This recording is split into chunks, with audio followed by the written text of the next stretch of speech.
Hello guys, Ajeesh അമനത്താണ്. അപ്പോൾ കളങ്കാവലിൻ്റെ review ആയിട്ട് വന്നിരിക്കുകയാണ്. നല്ലൊരു മൂവി കേട്ടോ. ജിതിൻ കെ ജോസിൻ്റെ സംവിധാനത്തിൽ മമ്മൂട്ടി കമ്പനി പുറത്തിറക്കിയിരിക്കുന്ന ചിത്രമാണ് കളങ്കാവൽ. രചന ജിഷ്ണു ശ്രീകുമാറും ജിതിൻ കെ ജോസും തന്നെയാണ്. നല്ലൊരു ചിത്രമായിട്ട് തോന്നി.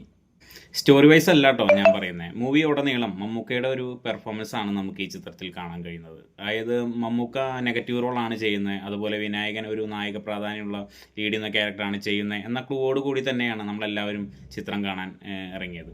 ആ ഒരു മുൻധാരണ കൊണ്ട് ചിത്രത്തിനൊരു പ്രശ്നം ഉണ്ടായില്ല എന്നുള്ളതാണ് ഈ ചിത്രത്തിൻ്റെ വിജയം. മമ്മൂട്ടിയുടെ ക്യാരക്ടറിനെ കുറിച്ച് പറയുകയാണെന്നുണ്ടെങ്കിൽ വെറുപ്പിൻ്റെ അവസാനം തല്ലി കൊല്ലാൻ തോന്നുന്ന ഒരു ക്യാരക്ടറാണ് മമ്മൂക്ക അതിൽ ചെയ്തു വെച്ചിരിക്കുന്നത്. തുടരും മൂവി നമ്മൾ കണ്ടപ്പോൾ അതിലെ വില്ലനെ നമ്മൾ വിശേഷിപ്പിച്ചു സുന്ദരകാലമാടൻ എന്ന്. അതുപോലെ തന്നെ കളങ്കാവൽ എന്ന മൂവിയിലെ മമ്മൂക്കയെ നമുക്ക് സുന്ദരകാലമാടൻ എന്ന് വിളിച്ചാൽ അത് കുറഞ്ഞു പോകും. കാരണം ഒരു ജാതി കാലമാടനാണ് ഇദ്ദേഹം ഇതിൽ ചെയ്തിരിക്കുന്നത്. അപ്പോൾ എല്ലാവരും തിയേറ്ററിൽ തന്നെ പോയി മൂവി വാച്ച് ചെയ്യുക. തിയേറ്ററിൽ കാണാനുള്ള എലമെൻറ്റ്സ് ഈ ചിത്രത്തിനുണ്ട്, അത് ഞാൻ ഉറപ്പ് തരാണ്. കാരണം മമ്മൂട്ടിയുടെ മുഖത്ത് വരുന്ന ഒരു എക്സ്പ്രഷൻസും ഭാവങ്ങളും നമ്മളിതിന് മുന്നേ കാണാത്ത ഒരു മമ്മൂക്കയാണ് നമുക്ക് ഈ ചിത്രത്തിൽ കാണാൻ കഴിയുക. സ്റ്റാലിൻ എന്നൊരു ക്യാരക്ടറായിട്ടാണ് മമ്മൂക്ക അതിൽ ചെയ്തിരിക്കുന്നത്. പിന്നെ സ്റ്റോറി വൈസ് പറയാനായിട്ട് എനിക്ക് റിവ്യൂവിൽ പറയാൻ താല്പര്യമില്ലാത്തൊരു വ്യക്തിയാണ് ഞാൻ. അപ്പോൾ എല്ലാവരും തിയേറ്ററിൽ തന്നെ പോയി മൂവി കാണുക.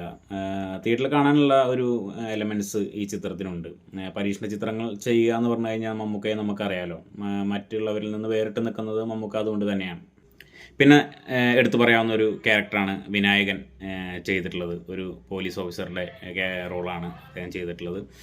വിനായകൻ എന്ന വ്യക്തിയെ നമുക്ക് പല നിലപാടുകളിലും എതിർപ്പുണ്ടെങ്കിലും വിനായകൻ എന്ന നടനെ നമുക്കെല്ലാവർക്കും ഇഷ്ടമാണ്. അതുപോലെ തന്നെ ആൾക്ക് കൊടുത്ത ക്യാരക്ടർ ആൾ വളരെ വൃത്തിയായി നല്ല ഭംഗി ചെയ്തിട്ടുണ്ട്. അപ്പോൾ എല്ലാവരും തിയേറ്ററിൽ തന്നെ മൂവി പോയി കാണുക. അപ്പോൾ അടുത്ത വീഡിയോയുമായി കാണുന്നവരെ ബൈ.